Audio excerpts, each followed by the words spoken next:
Okay.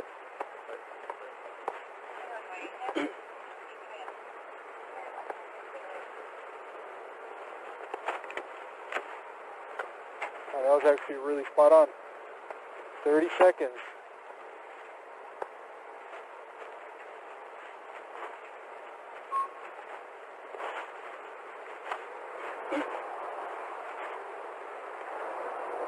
Just gonna grab my notepad from behind you, sir. Yes, sir.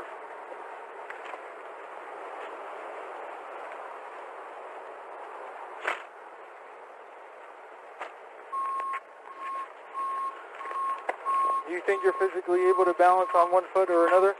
No. Okay. Yeah, I don't want you to injure yourself if you can't.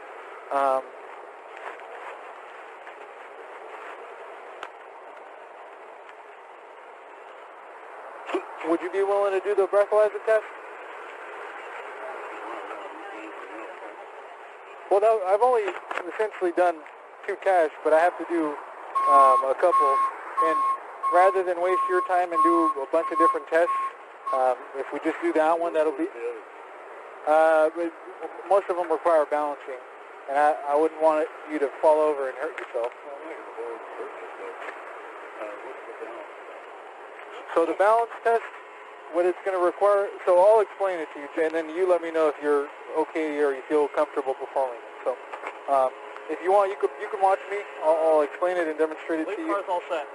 So you're going to start off with your feet together just like that. Your arms are going to be down your sides. What you're going to do is you're going to lift one foot off the ground about 6 inches, just an approximation. You're going to make sure your foot is parallel to the ground. You're going to look down at the raised foot, and you're going to count out loud. It's going to be in a manner of 1001, 1002, 1003, and so on until I tell you to stop. The test is fairly short. It's less than a minute long. So it's going to look exactly as I'm going to show you right now. So arms down your sides. You're going to lift one foot about 6 inches off the ground. 1001, 1002, 1003, 1004, 1005. Sometimes people will do this and they'll bend their knee. So just make sure your legs are straight, just like that. So some key things to remember for this test is make sure your arms are down at your sides. Make sure your foot is parallel to the ground, raised about 6 inches off the ground. So you're going to look down at the raised foot and you're going to count out loud in the manner that I explained. Do you think you're comfortable enough doing that one?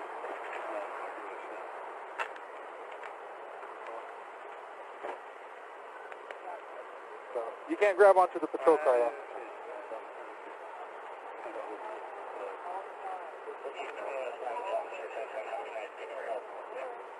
So you could try both feet out if you want. I'll let you start. You can try the test with both feet. I'll give you like a pre-trial run, for lack of a better term. You could try it with both feet, see which one you feel more comfortable with, and then once you're ready, just let me know.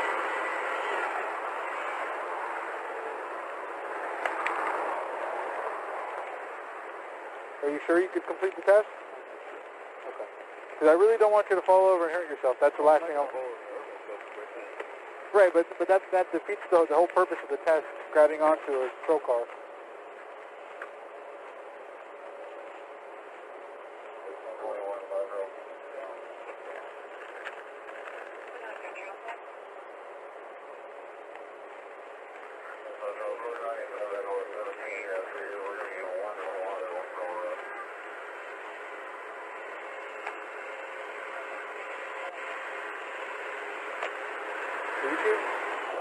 You seem pretty shaky on your legs, and I don't want you to fall over. So. Well, I'm not gonna fall over. It's just a question of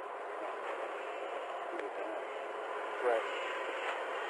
Well, just based on what I'm seeing, I don't feel comfortable having you perform the test because I don't want you to have the potential to fall over and hurt yourself. That's not what I'm trying to accomplish. So we'll do a different test. So the next test that I'm going to have you do is it's called the finger count test. It's very simple. So just don't do anything yet. Just watch me. So you can use left hand or right hand, whichever one you feel more comfortable with. What you're going to do is you're going to touch the tip of your thumb to the tip of every finger.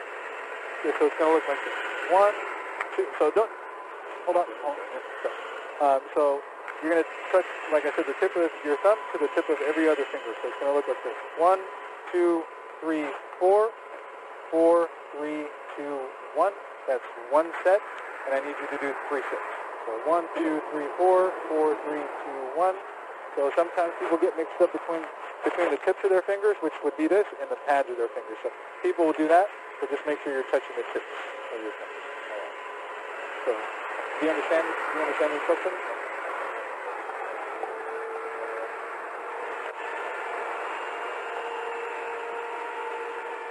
So, do you understand? Okay, perfect. Okay, so just make sure you're counting each time you touch your finger. So 1, 2, 3, 4, 4, 3, 2, 1. 1, 2, 3, 4, 4, 3, 2, 1. 1, 2, 3, 4, 4, 3, 2, and that's 3 sets, the way I explained it. Any questions before we start testing? Okay. All right, so go ahead, stand up straight without leaning on the tilt bar here. Okay. All right.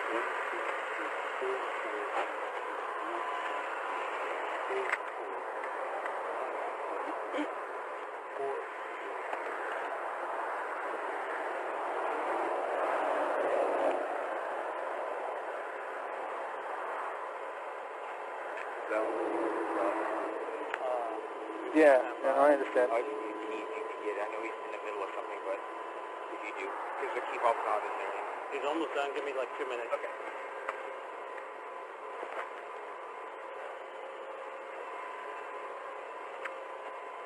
Alright. Last one here, I'm just going to read this to you briefly. So, I am requesting that you take a preliminary alcohol screening test to further assist me in determining whether you're under the influence of alcohol. You may refuse to take this test. However, this is not an implied consent test, and if arrested, you will be required to give a sample of your blood or breath for the purpose of determining the actual alcoholic and drug content of your blood. So in regular terms, what that means is that I'm requesting that you take a breathalyzer test.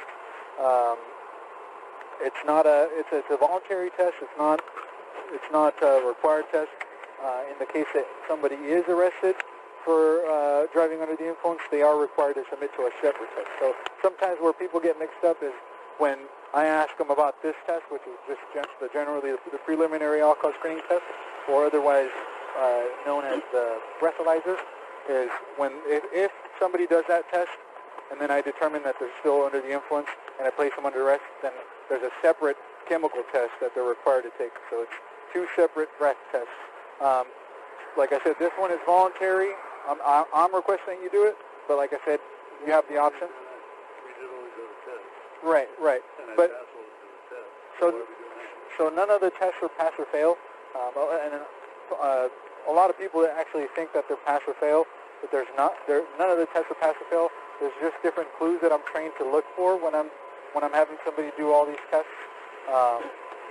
And you have the right to refuse that test, but if you do, then I still ultimately have to make a determination of whether I think you're impaired based on your performance on all the other tests. So don't think that the tests were pass or fail at all. They're just clues that I look for in every test. Are you willing to do the breathalyzer test? I don't think so. We did always do the test. And I'm going to go home. Right. No, I understand you want to go home. I understand that you want to go home, but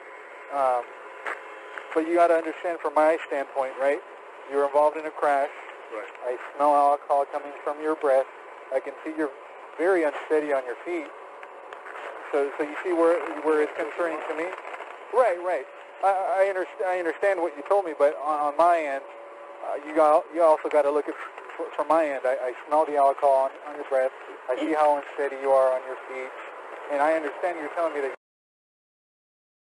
You also got to understand, from my perspective, there's still a job that I have to do. Does that make sense? No. Okay. Hello? Hey. So with that being said, are you comfortable doing the breathalyzer?